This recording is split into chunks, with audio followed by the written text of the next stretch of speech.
పరిశుద్ధాత్మ చేత మీరు బోధించబడ్డారు. మీకు ఎవడనూ బోధింపనక్కర్లేదు.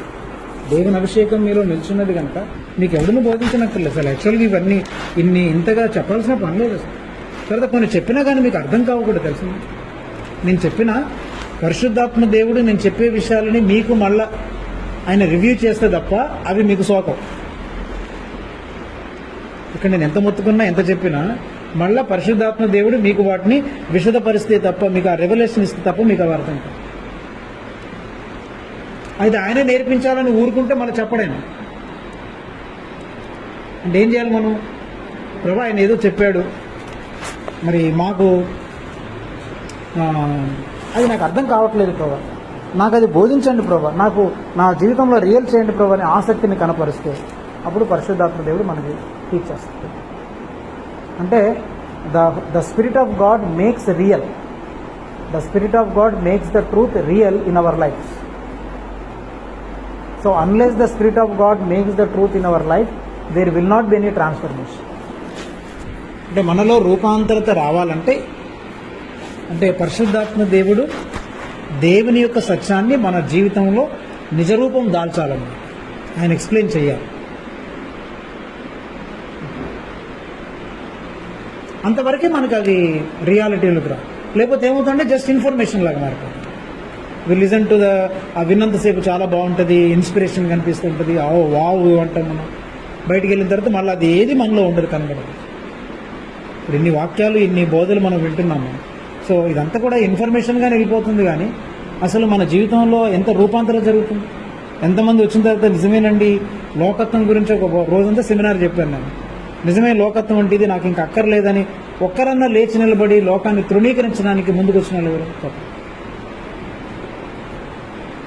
అందుకని కొంతమందికి ఏంటంటే దులిపేసుకుని వెళ్ళిపోతారు అంతే, యాజ్ ఇఫ్ నథింగ్ హ్యాపెండ్ అన్న. అంతా విని అసలు ఏమీ జరిగినట్లు మళ్ళీ వేరే టాపిక్ మాట్లాడతారు. వాక్యమంతా విన్న తర్వాత ఈ టాపిక్ మాట్లాడరు, దీనికోసం ఆలోచించరు. మళ్ళీ వేరే అనవసరమైనటువంటి టాపిక్లు వాళ్ళ గురించి, వాళ్ళ పేరెంట్స్ గురించో, లేకపోతే బంధువుల గురించో, లేకపోతే ఇంకా భోజనాల గురించో, లేదా బట్టల గురించో, మొబైల్స్ గురించో అలా మాట్లాడుతున్నారంటే అర్థం ఏంటి? You are just hard and your heart అంతే. ఆ విత్తనాలు రాతి నేల మీద త్రోవ ప్రక్కన పడుతున్నాయి రా. మీకు అది ఎందుకు డిస్టర్బెన్స్ కలిగించండి? నాకు డిస్టర్బెన్స్ అవుతుంది, మీకు ఎందుకు అవ్వట్లేదు నాకు బాధ వేస్తుంది. నేను ఇంత డిస్టర్బ్ అయిపోతున్నా, మీకు ఎందుకు డిస్టర్బ్, మీరు ఎందుకు అంత డిస్టర్బ్ అవ్వట్లేదు? Are you really seeking the Lord? Are you really asking the Lord? Lord ప్రభా నాకేం అర్థం కావట్లేదు, నాకు జీవించడం కూడా రాదు ప్రభా, నేను నిజంగా దౌర్భాగ్యున్నే, నాకేం తెలియదు, మరి నువ్వే నాకు సాయం చేయి. అదే అడుగుతున్నాం మనం ప్రభా. మనకేం పెద్ద నేను ఎంత జీవించేస్తున్నాను చెప్పట్లేదు, నేను ఎంత స్ట్రగుల్ అవుతున్నానో మీకు తెలియదు. ఆ స్ట్రగుల్ కూడా కనబడట్లేదు కదా మనకి. మళ్ళీ మనం అయిపోయిన తర్వాత మళ్ళీ ఒక వారం 10 రోజుల దాకా మళ్ళీ క్లాస్ ఉంది, అందరికీ చెప్పి మీరు క్లాస్ ఉంది రండి అంటేనే అందరూ వస్తే క్లాస్ ఉందా వస్తామని వాళ్ళంతటా వాళ్ళు వాలంటీర్గా, నిజంగా అది నొప్పి ఆ బాధ కలిగినప్పుడు వాళ్ళంతటా వాళ్ళు వాలంటీర్గా వచ్చి, వాలంటీర్గా ఫోన్ చేసి, వాలంటీర్గా కూర్చొని కాస్త డిస్కస్ చేయడం. ఎందుకోనంటే మనసు బాగాలేదు నాకు అని అలాంటి విషయాలు డిస్కస్ చేయరు. మనసు బాగాలేదండి, మా అబ్బాయి ఈ మధ్య డబ్బులు ఇవ్వట్లేదండి నాకు, లేకపోతే మా అత్తగారు ఉన్నారండి చాలా ఈ మధ్య చాలా పోరు పెడుతున్నారు సార్, పెళ్లికి బండి ఇస్తా ఉన్నారు అంకుల్ ఇంతవరకు ఇవ్వ. అవునా కదా? ఇవే ఇలా బాధలు కష్టాలు. ఏంటంటే పాస్ గారు ఎంత అన్యాయం అండి, చెప్పారండి మేము అడగలేదు సార్, అసలు ఉంగరం తులం బంగారం పెడతారన్నారండి, తులానికి అరతులమన్న పెట్టాలి కదండి. ఇంతవరకు 5 ఏళ్ళు అయిందండి పెళ్ళి, 2 పిల్లలు పుట్టారండి, ఈ రోజుగా ఊసెత్తారండి. వాళ్ళు ఏం చేయమంటారండి? వాళ్ళని ఏం చేయడం కదా, నేను గన్నెట్టి కాల్ చేయాలనిపిస్తుంటుంది. ఇవి శ్రమలా వీళ్ళకి. మేము అడిగామండి పెళ్లి ఖర్చులకు 5 లక్షలు ఇవ్వమన్నామండి, వాళ్ళు కనీసం 1 లక్షనే 2 లక్షలు 3 లక్షలు ఇచ్చి సర్దుకోమన్నారండి. ఎలా సర్దుకుంటామండి? అసలు నీకు పెళ్ళి ఎందుకు? అసలు నీకు డబ్బులతో పెళ్లి చేసుకునే వాడికి నీకు పెళ్ళి ఎందుకు? నీకు అసలు పెళ్ళి ఎందుకు అసలు? మళ్ళీ కొంతమంది ఎవరస్తులు ఉంటారు, వీళ్ళు ఏంటంటే మా పేరెంట్స్ ఒప్పుకోరండి, మా మేనవత్త ఒప్పుకోదు, మా మేనవ ఒప్పుకోండి, వాళ్ళ మీద వేస్తా. అసలు ఈడు అసలు దొంగ. నువ్వు దేవునితో నీకు నిజమైన సంబంధం ఉన్నప్పుడు, when you are led by the spirit of God, who is your father, who is your mother, who is your relatives, the Lord told me, పరిశుద్ధాత్మ దేవుడు నన్ను నడిపించాడు, I'm going ahead, go to hell, మీరు అందరూ నరకానికి తెలిపండి, because the spirit of God told me I'm going ahead, that's all. అంతే, ఇంకా వేరే క్వశ్చన్ లేదు. అలాంటి స్థాయికి మనం ఎదగలేదు, మనం రాలేదు మనం. అందుకే నాకు ఆ బాధ వేస్తుంది, అనిపిస్తుంది, ప్రభు నాకు అది నేర్పించండి ప్రభు, ఆత్మలో జీవించడం నాకు చేత కావట్లేదు ప్రభు అని ప్రార్థన చేసుకుంటున్నాను. చాలా రోజులు బట్టి నేను చాలా సఫర్ అవుతున్నాను. మనమంతా ఫిజికల్ లెవెల్లోనే చూస్తాం, ఫిజికల్గానే రీజనింగ్ని బట్టి డెసిషన్ తీసుకుంటుంటాం. ఈ రోజులు అలాంటి నాకు పరిశుద్ధాత్మ దేవుడు నడిపించాడు, నేను వెళ్తున్నాను, కమాండ్ లేదా అమ్మాయిని చూస్తాను, నాకు సంబంధం, నాకు చేసేయండి పెళ్ళి, మీరు అందరూ ఒప్పుకుంటారు, గో టు హెల్, ప్రభు చెప్పాడని అక్కడ నిరాహార దీక్ష చేయరు. ప్రభు చెప్పాడు నాకు అంతే. లేకపోతే పలానా ఉద్యోగంలో చేరమని ప్రభు చెప్పాడు, మీరు అందరూ ఎంత అన్నీ చెప్పండి, ప్రభు నన్ను చెప్పాడు కాబట్టి వెళ్తున్నానండి, నా డబ్బు కోసం కాదు, దానికోసం కాదు, just the lord let me, I'm going, that's all.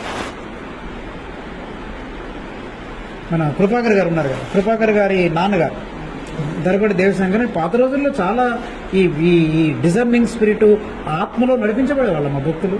ఆయన ఏం చేశాడంటే, మన కృపాకర్ గారి తమ్ముడు జ్ఞానసుందర్ అని ఉండేవాడు, జ్ఞానసుందరం గారు, ఆయనకి అంటే రెండో అబ్బాయికి పెళ్లి చేయాలన్నమాట. పెళ్లి చేస్తే ఈయన ఎలాంటి దైవజనుడు అంటమ్మా, ఎక్కడో మాచర్లో ఉందన్నమాట అమ్మాయి. ఈయన ప్రార్థన చేస్తున్నాడు వీళ్ళ అబ్బాయికి పెళ్లి చేయాలని. ప్రార్థన చేస్తుంటే దేవుడు మాచర్లో ఒక అమ్మాయి ఉంది, అమ్మాయిని దర్శనంలో చూపించాడు. ఈయన వెళ్ళి నువ్వు అమ్మాయిని మీ అబ్బాయికి ఇచ్చి పెళ్లి చేయని చెప్పాడు. మరుసటి రోజు ఎవరికి చెప్పలేదు, మరుసటి రోజు బట్టలు వేసేసుకొని బాపట్ల నుంచి మాచర్ల జర్నీకి వెళ్ళిపోయి వాళ్ళ ఇంటికి వెళ్ళిపోయి, మీ అమ్మాయిని మా అబ్బాయికి పెళ్లి చేయమని దేవుడు నాకు చూపించాడు, అందుకే మీ ఇంటికి వచ్చాను, ఇస్తావా లేదని కూర్చున్నాడు అంతే. అసలు వాళ్ళ క్యాస్ట్ వేరు, వీళ్ళ క్యాస్ట్ వేరు, తెలుసా? క్యాస్ట్తో సంబంధం లేదు, ఇంకా వేరే వాటితో ఏం సంబంధం లేదు. ప్రభు చూపించాడు, వచ్చాను, చేయమన్నాడు అంతే. వాళ్ళు గొప్ప దైవజనుడు కాబట్టి నోరు మూసుకొని డైరెక్ట్ పిల్లలు ఇచ్చారు, చేశారు. ఈ రోజుల్లో అలాంటి ధైర్యం మనకు ఎందుకు లేదన్నమాట. ఒకవేళ పరిశుద్ధాత్మ దేవుడు నడిపించినా మనం ఏం చేస్తామంటే, ఇది అంటే జనరల్ సైతాన్ని నడిపించుంటాడేమో,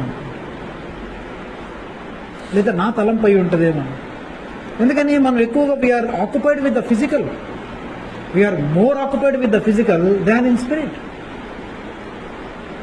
ఫిజికల్గానే మనం ఆలోచిస్తాం, ఫిజికల్గానే డెసిషన్ తీసుకుంటాం, మనం చూసిన దాన్ని బట్టే ఆలోచిస్తాం, చూసిన దాన్ని బట్టే నడుస్తూ ఉంటాం. Everything in our life is decided by or determined by the physical.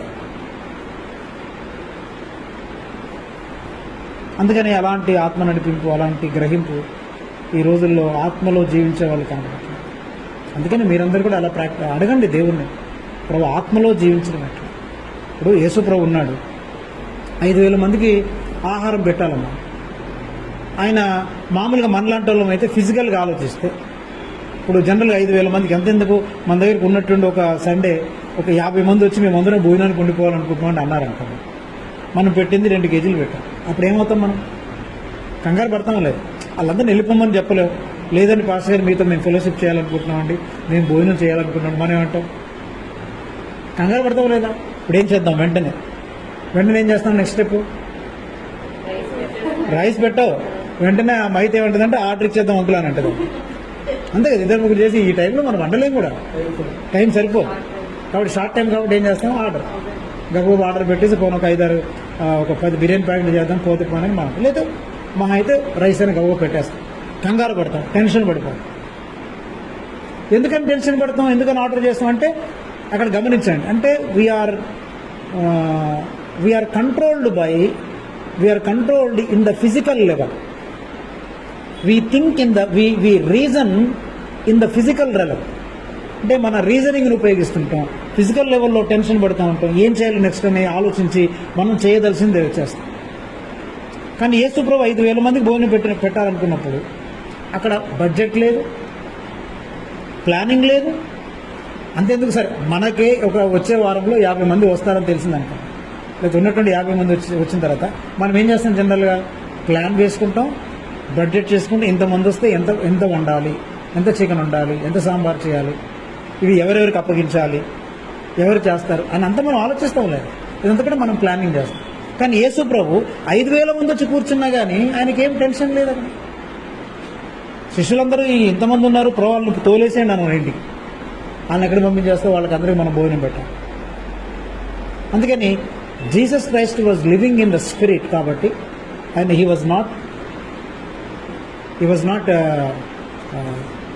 Shaken up. కదిలిపోలేదు, బాధపడలేదు, టెన్షన్ పడలేదు.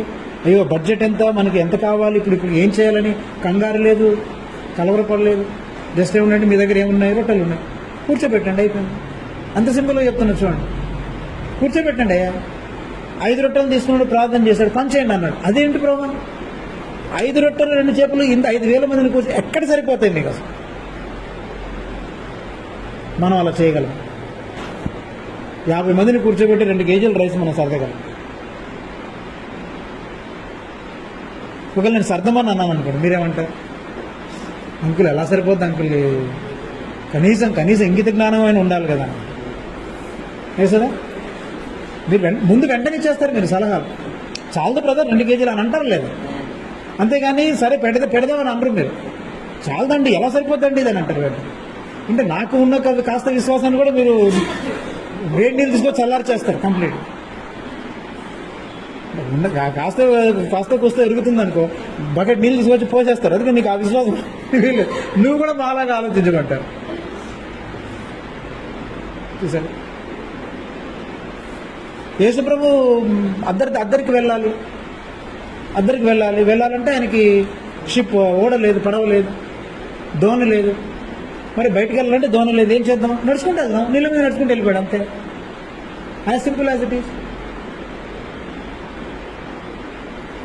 మనం అలాగ బయటకు వచ్చి బస్ స్టాండ్లో నిలబడి బస్సు రావట్లేదు అనుకో, ప్రభు నేను అక్కడికి వెళ్ళాలనుకుంటున్నాను, తీసుకెళ్ళండి ప్రభుని, కళ్ళు మూసుకొని మాయమైపోయి ఉండగలమా? సరే, బస్సు వచ్చినా కానీ డబ్బులు లేకపోయినా బస్సు ఎక్కేసి మనం ఉండగలమా? టికెట్ లేకుండా మనం వెళ్ళగలమా?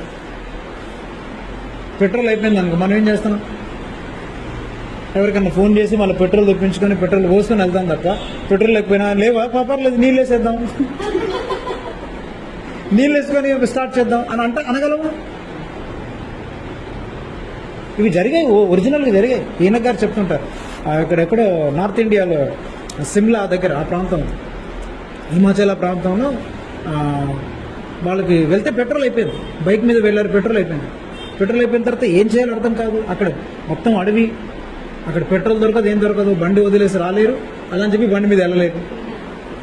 అప్పుడు ప్రభు నడిపించారు.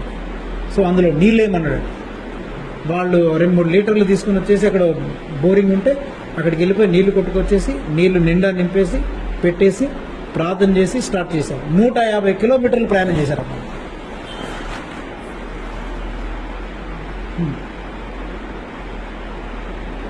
Full tank కొట్టించారు.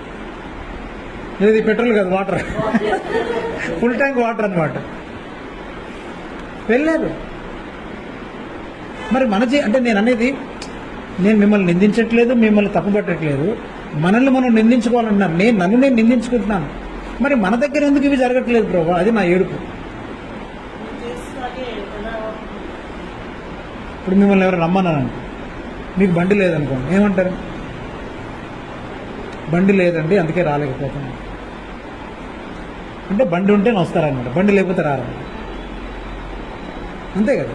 లేదా బస్సులు తిరగట్లేదు అనుకో, నేను రమ్మన్నాను అనుకోండి ఉదాహరణకి, బస్సులు తిరగట్లేదు తెలుసు కదండి, బంద్ అని ఎలా రమ్మంటారండి అని అంటారు. నేను కూడా ఎలా ఆలోచిస్తాను, బస్సులు లేవు కాబట్టి రాలేరు అందుకని పిలవకూడదు నేను ఫిక్స్ అయిపోతాను.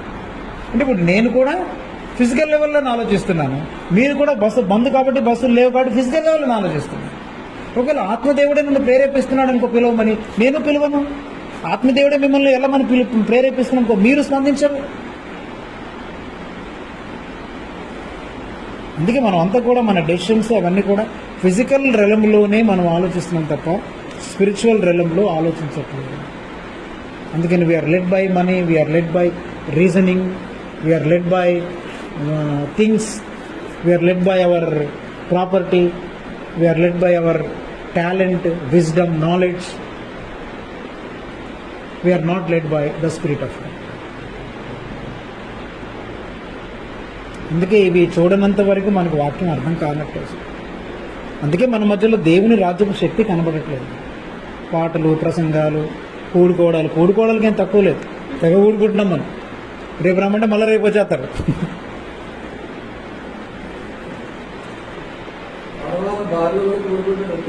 కరెక్ట్, బాగా చెప్పారు.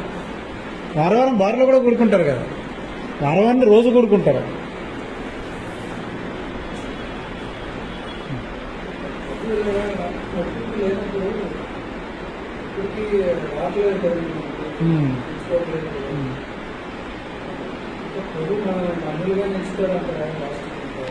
అసలు చెప్పాను కదా, రోమాపత్రిక 8:1 చదువు.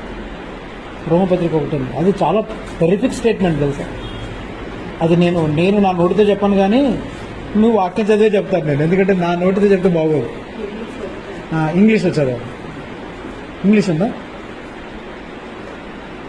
రోమా 8:1 ఇంగ్లీష్లో బాగుంది, ఎందుకంటే తెలుగులో 3వ వచనం ఉంటుంది అన్నమాట, ఈ ఇంగ్లీష్లో ఏమో ఫస్ట్ వర్స్లోనే ఉంటుంది. అదే డిఫరెన్స్ అన్నమాట. చదువు చదివే. Therefore now no condemnation. Therefore now no no condemnation. condemnation To those who are in Christ Jesus. Who are in Christ Jesus. Who do not walk according to the flesh. Who do not walk according to the flesh. అంటే శరీరానుసారముగా నడుచుకొనటువంటి వారికి శిక్షా విధి లేదు. చదువు. But according to the Spirit.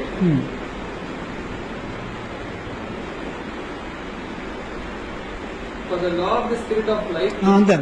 అంటే those who are not walking according to the Flesh. Spirit. Those who are not walking according to the Spirit, they have the condemnation. అంటే ఇంకోటి ఏంటంటే there is no condemnation. ఎవరికి condemnation లేదు, ఎవరికి శిక్షా విధి లేదు. Those are walking according to the spirit. తర్వాత those who are walking according to the flesh, there is the condemnation. అంటే శరీరానుసారముగా నడుచుకునేటువంటి వారికి శిక్షా విధి ఉంది, ఆత్మానుసారముగా నడుచుకునేటువంటి వారికి శిక్షా విధి లేదు. ఇప్పుడు దేనికి ఎందుకు వస్తుంది ఇది? శరీరానుసారంగా నడుచుకోవడం. మనం మాట్లాడుకున్నవన్నీ కూడా when you are responding in the ఫ్లెష్లో కనుక మనం స్పందిస్తూ, ఫ్లెష్లో జీవిస్తూ, ఫ్లెష్లోని మనం డెసిషన్ తీసుకుంటుంటే వాళ్ళకేముంది? ఫ్లెష్లో జీవించేవాళ్ళు శిక్షా విధి ఉంది, వాళ్ళకి శిక్షా విధి ఉంది. అంటే అకార్డింగ్ టు ద ఫ్లెష్ అంటే ఏంటిది? అకార్డింగ్ టు ద స్పిరిట్ అంటే ఏంటి? కంప్లీట్గా మనం స్పిరిట్ రెలంలో జీవించాల్సిందే. అందరూ స్పిరిట్ రెలంలోనికి వచ్చినప్పుడే దేర్ ఇస్ నో కాండెమ్నేషన్. ఆ స్పిరిట్ ఆత్మానుసారమైనటువంటి ఆ జీవితంలోనికి వచ్చి మనం జీవించడం నేర్చుకున్నప్పుడే, అప్పుడే నీకు శిక్షా విధి ఉండదు. కానీ ఎప్పుడైతే నువ్వు శరీరానుసారముగా ఆలోచిస్తూ, శరీరానుసారముగా జీవిస్తూ, అన్ని శరీరానుసారంగానే చేస్తూ, పాటలు శరీరానుసారంగానే పాడుతూ, వాక్యం శరీరానుసారంగానే చదువుతూ, అన్ని శరీరానుసారంగానే సంఘాలు స్థాపిస్తూ, శరీరానుసారంగా నువ్వు చేస్తుంటే you are under the condemnation. It seems to be spiritual. అర్థమైందా? It seems to be spiritual, but actually it is not spiritual. అందుకనే దేవుడు అన్నాడు కదా అబ్రహాముతో, నీ కుమారుణ్ణి దాని దాసుని వెళ్ళగొట్టుమన్నాడు. కానీ అబ్రహాము సంతోషంగా వెళ్ళగొట్టాడా? సంతోషంగా వెళ్ళగొట్టలా, దుఃఖంగా వెళ్ళగొట్టాడు, దుఃఖపడ్డాడు. అంటే అర్థం ఏంటంటే,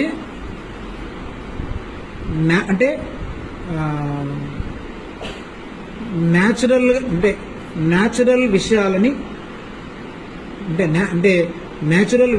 మనం వదులుకోవడానికి చాలా కష్టంగా ఉంటుంది. అంటే దేన్నైనా వదులుకోవడం కష్టంగా అనిపిస్తుందంటే, ఇప్పుడు ఏదైనా ఒక దట్టు వదులుకోవడానికి మనకు కష్టం అనిపిస్తుంది అనుకో. ఎందుకు కష్టం అనిపిస్తుందంటే అది న్యాచురల్ అన్నమాట, అది ప్రకృతి సంబంధమైనది. అంటే ప్రకృతి సంబంధమైన నీలో ఉంది, దాన్ని వదులుకోవడానికి నువ్వు ఇబ్బంది పడుతున్నావు. ఇబ్బంది పడుతున్నావు అంటే అర్థం ఏంటంటే ప్రకృతి సంబంధమైన దాంట్లో నువ్వు ఉన్నావు, ఇక అంతే, అది నీలో ఉందన్నమాట. అందుకే ఇబ్బంది పడుతుంది. ఇప్పుడు అబ్రహాం కూడా న్యాచురల్ మ్యాన్ కదా. అబ్రహాము న్యాచురల్ పవర్తో ఇష్మాయేలును కన్నాడు అన్నమాట. అది న్యాచురల్గా వచ్చినట్టు, ప్రకృతి సంబంధమైనది. అంటే దేవుని రాజ్యంలో, దేవుని యొక్క ప్రణాళికలో, దేవుని ఉద్దేశంలో అసలు అది లేదు. ఇక అది లేనటువంటి వాటిని మనం వదులుకోవడానికి ఇబ్బంది పడుతుంటాం. అందుకే చూడండి, ఇది వదిలిపెట్టండి అన్నట్టు ఎందుకు కష్టం అవుతుంది?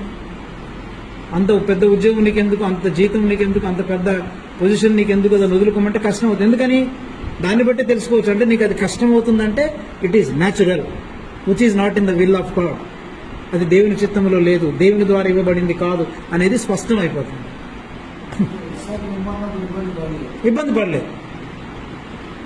ఇబ్బంది ఉన్నా అప్పుడు అర్థమైంది. ఇస్సాకుని ఇవ్వడానికి చాలా స్వేచ్ఛగా ఇచ్చాడు. ఇప్పుడు కూడా పరీక్షను పెట్టాడు. ఇవ్వడము కొంచెం ఇబ్బంది ఉన్నా కానీ చాలా సంతోషంగా వెళ్ళిపోయాడు.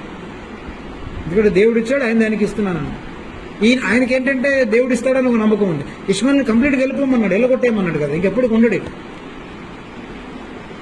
అట్లా అందుకని దేన్నైనా వదులుకోవడానికి మనకి కష్టంగా ఉందంటే అది ప్రకృతి సంబంధమైనది. కష్టం అనిపిస్తుందంటే అది ప్రకృతి సంబంధం ఉంది. అది దేవుని చిత్తములో లేనిది, దేవుని ఉద్దేశంలో లేనిది, దేవుడు ఇవ్వనిది. ఈ 3 మాటలు రాసుకో.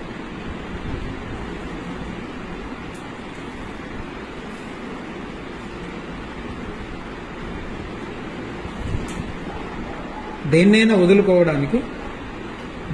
వదులుకోవడానికి ఇబ్బందికరంగా ఉన్నప్పుడు ఉంది అంటే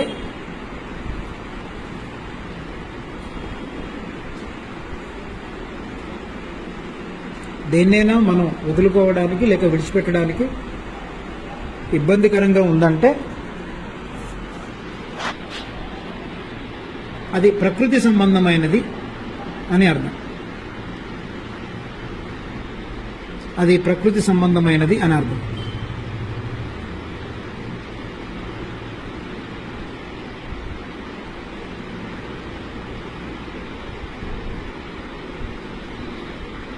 ప్రకృతి సంబంధమైన అర్థం అనగా అది దేవుని చిత్తములో లేనిది. నంబర్ 1 దేవుని చిత్తములో లేనిది. నంబర్ 2 దేవుడు ఇవ్వనిది. దేవుని చిత్తంలో లేనిది. తర్వాత రెండవది దేవుడు ఇవ్వనిది. మూడవది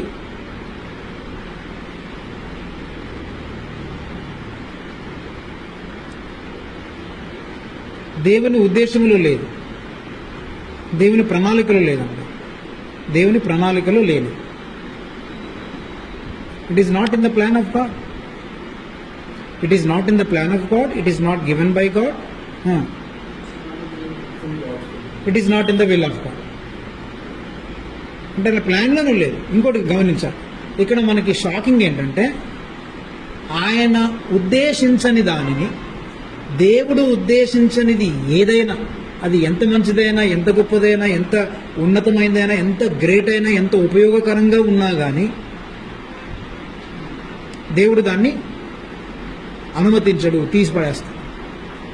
దేవుని ఉద్దేశంలో, దేవుని ప్రణాళికలు లేని దాన్ని దేవుడు అనుమతించి కొంచెం మనకి ఏమంటారు ఫేవర్ చూపి పర్వాలేదు అని అనుమతించడు దేవుడు. వ్యక్తులైనా, వస్తువులైనా, పనులైనా దేవుడు కంప్లీట్గా దాన్ని పక్కన పెట్టేస్తాడు. ఆయన ఉద్దేశంలో లేదు, ఆయన చిత్తంలో లేదనుకో, ఆయన తీసి పక్కన పెట్టేస్తాడు. అట్లా కాదులే ప్రభా, నేను కొంచెం చేశాను ప్రభా, దీన్ని కూడా కన్సిడర్ చేయండి ప్రభా అంటే దేవుడు కన్సిడర్ చేయడు. God will completely remove it and he will put aside అంతే. ఎందుకంటే ఆయన చిత్తంలో లేనిది పరలోకంలో ఉండదు అంతే. అందుకని ఆయన చిత్తంలో లేని వాటిని మనం అనవసరంగా మనం ఇరికించడానికి, మనం కూడా తెచ్చుకోవడానికి, అందులో కలపడానికి, దాన్ని దీవించండి ప్రభు అని ప్రార్థన చేయడానికి మనం సాహసం చేయకూడదు. ఏం చేయాలంటే ఆయన చిత్తంలో లేదు కాబట్టి అది ఎంత కష్టమే. ఇష్మాయేలు దేవుని ప్రణాళికలో లేడు, నువ్వు మధ్యలో తెచ్చుకున్నావు కాబట్టి నా దగ్గర ఉండడానికి వీల్లేదు, విడిచిపెట్టాల్సిందే. నీకు ఎంత కష్టమైనా తప్పదు. ఇక అది వదులుకుంటేనే నువ్వు నా దగ్గర ఉంటావు. దాన్ని వదులుకోవాలంటే నిన్ను కూడా వదిలేస్తాడు దేవుడు. నువ్వు దాన్ని వదిలికెళ్ళదనుకో, దేవుడు నిన్ను కూడా వదిలేస్తాడు. మనం చెప్పాను కదా, if you do not shoot him I will shoot you అని ఉంటాడు. అందుకే కొన్ని చాలా క్లోజ్ రిలేషన్షిప్స్ని కూడా వదులుకోవాల్సి వస్తుంది, సన్నిహితమైన వాళ్ళు. అందుకే తన తల్లినైనను, తండ్రినైనను, అన్నదమ్ములనైనను, కొన్నిసార్లు భార్యనైనను, భార్యను విడిచిపెట్టి ఉండలేనంటే నీకు ఆయన చిత్తం లేకపోతే వదిలేయాల్సిందే మొత్తం. పిల్లలనైనా, కొన్నిసార్లు ప్రాణం దాన్నైనా వదిలేయాలి, ఆస్తులు వదిలేయాల్సింది. సో ఇవి మనం అర్థం చేసుకోవట్లేదు. అందుకని ఆయన ప్రణాళికలో ఉందా లేదని చూసుకోవాలి తప్ప ఆయన ప్రణాళికలు లేనిది ఈడ్చుకుంటూ వచ్చేసి దాన్ని దీవించండి ప్రభు, ఆశీర్వదించండి ప్రభు అని ఏదో విధంగా దాన్ని మనం లాక్కుంటూ వెళ్ళిపోకూడదు. Anything which is not in the will of God it will be destroyed, it will be remove. ఎందుకంటే పరలోకంలో ఆయన ఉద్దేశించినది మాత్రమే నిత్యత్వంలో ఉంటుంది. ఆయన ఉద్దేశంలో, ఆయన చిత్తంలో లేనిది ఏది ఉండదు. ఆయన చిత్తంలో లేని మనుషులు ఎవరు ఉండరు. అందుకని మనం ఆయన చిత్తంలో లేని వాటన్నిటిని కూడా ఎంట పెట్టేసుకుని రాకూడదు.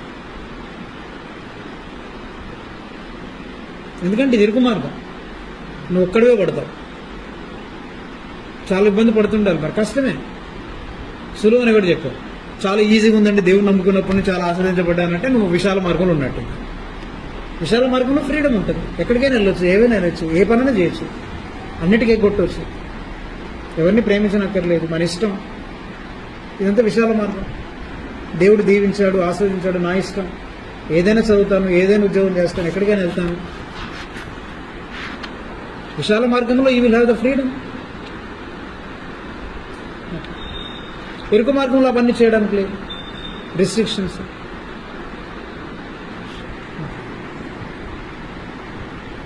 సో అందుకే మనం ఆత్మలో జీవించడం అనేది నేర్చుకోవాలి. అందుకని అడగండి, ప్రభువుని అడగండి ప్రతిరోజు. అలాంటి వాటి కోసం క్వశ్చన్లు అడగండి. ఆత్మలో ఎలా జీవించాలో అర్థం కావట్లేదు, అది ప్రభు నేర్పించాల్సిందే. దీనికి ఆన్సర్స్ కూడా లేవు అసలు.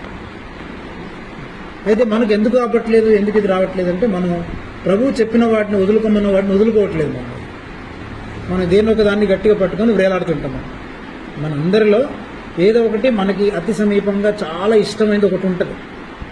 దాని మీద దేవుడు వేలు పెడితే దాన్ని మనం సహించలేం. దేవుడిని వదిలేస్తాం కానీ దాన్ని వదిలిపెట్టాం. మనందరిలో ఏంటంటే ఒక్కొక్క దగ్గర మనం లాక్ అయిపోతాం. మనం అన్నీ వదిలిపెడతాం కానీ ఆ ఒక్క విషయాన్ని మాత్రం టచ్ చేద్దాం. దేవుని కూడా దేవా నువ్వు అన్నీ వదిలిపెట్టమంటే వదిలిపెడతాం కానీ ఆ జాగ మాత్రం నువ్వు ముట్టడానికి వీల్లేదు.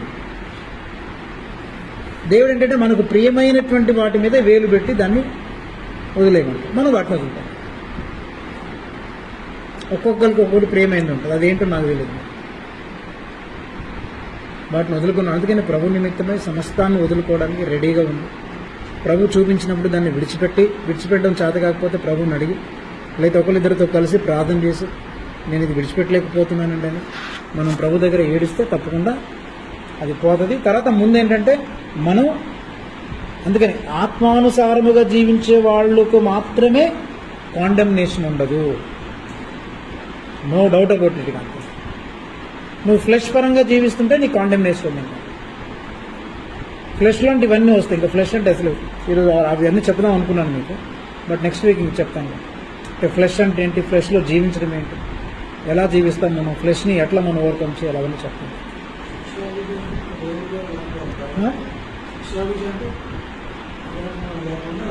శిక్ష అంటే తీర్పు తీరుస్తాడు దేవుడు. నిత్యత్వం ఉండదు. ఇక శిక్షను విధించడం. ఇప్పుడు దొంగతనం చేశాడు, వాడికి 302వ సెక్షన్ 302 ప్రకారం వీడికి యావజ్జీవ కారాశిక్ష విధించడమైనది అంటారు కదా, అట్లా శిక్ష విధించేస్తాడనమాట. ఆత్మలో జీవించిన వారికి మాత్రమే శిక్ష విధి ఉండదు. శరీరానుసారముగా జీవించే ప్రతివాడికి శిక్ష విధి ఉంటుంది.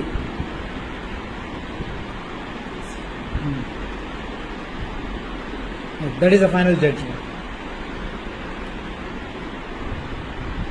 అందుకే మనం ఆ ఫిజికల్ రెలమ్ నుంచి కంప్లీట్గా ఈ స్పిరిచువల్ రెలమ్లోనికి రావాలి.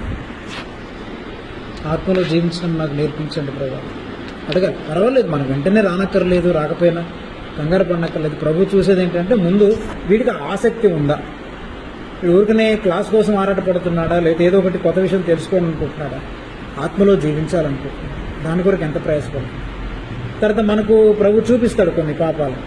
అవి చూపించినప్పుడు చాలా విషయాలు చెబుతుంటాడు. మనం దాన్ని వదులుకోవడానికి మనం ఏమైనా ఇంట్రెస్ట్ చూపిస్తున్నామా, లేకపోతే వినేసి ఊరికనే వదిలేస్తున్నామా అనేది కూడా ప్రభు చూపిస్తాం.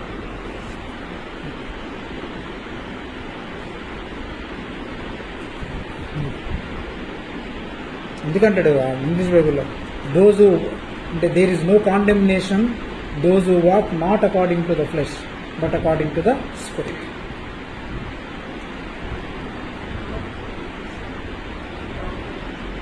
ఆత్మని దుఃఖ పెట్టకూడదు అలా ఉంటుంది. అంటే ఏంటి దుఃఖ పెడుతుంది దేవుడికి? మన పరిశుద్ధాత్ముడు మనలో రక్షణ పొందినప్పుడు పరిశుద్ధాత్ముడు మనలో ఉంటారు. ఉన్నప్పుడు మనం ఆయనకి ఇష్టం లేని పని ఏదైనా చేసామంటే ఆయన దుఃఖ పెట్టినట్టు. ఓకే, ఇప్పుడు ఫర్ ఎగ్జాంపుల్ ఆత్మవేకుడు అంటే నిన్ను ప్రేరేపిస్తున్నప్పుడు ఆయన నోరు ముయించడం. ఇప్పుడు మీ పేరెంట్స్ నేను జాబ్ చేయదు నువ్వు చేయాలనుకుంటున్నాను, మీ పేరెంట్స్కి ఇష్టం లేదు, బలవంతంగా వెళ్ళిపోయి వాళ్ళు నోరు ముయించేసి నేను ఇలానే చేస్తున్నాను నువ్వు అలా చేస్తున్నాను, మీ పేరెంట్స్ నోరు ముయించేస్తారు కదా అప్పుడప్పుడు. అట్లనే పరిశుద్ధాత్మగా నోరు మించేస్తాడు. ఆయన చెప్తుంటాడు, అరుస్తుంటాడు, నువ్వు నోరు మాట్లాడు అంటే మనకు నచ్చిన పనులు అలా చేస్తూ పోతుంటే ఏం చేస్తుంది, అరిసి అని నోరు మూసుకుంటాడు, ఆగిపోయి అలానే ఉండడు. కొంతకాలం తర్వాత ఎలా వీడు వినడని చెప్పి వదిలేసి వెళ్ళిపోతాడు. ఆయన వదిలేసి వెళ్ళిపోయినా కానీ మనం అన్ని కార్యక్రమాలు చేస్తుంటాం, ప్రేయర్కి వెళ్తుంటాం, పాటలు పాడుతాం, బాత్రూమ్ చదువుతుంటాం, కానీ ఆయన ఉండడు. ఆ డేంజర్ ఉంది మనం.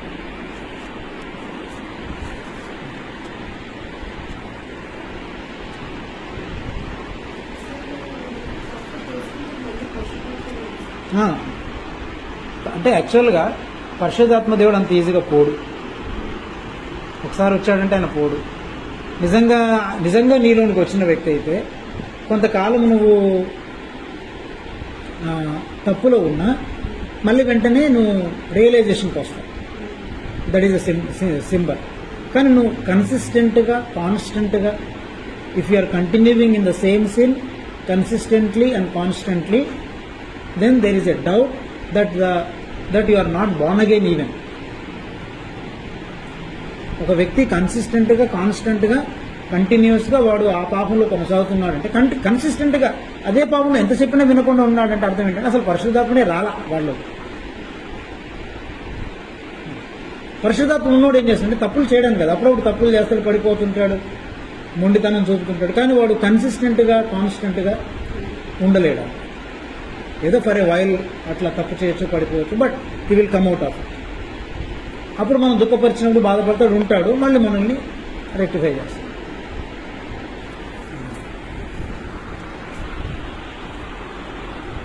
అర్థమైంది కదా.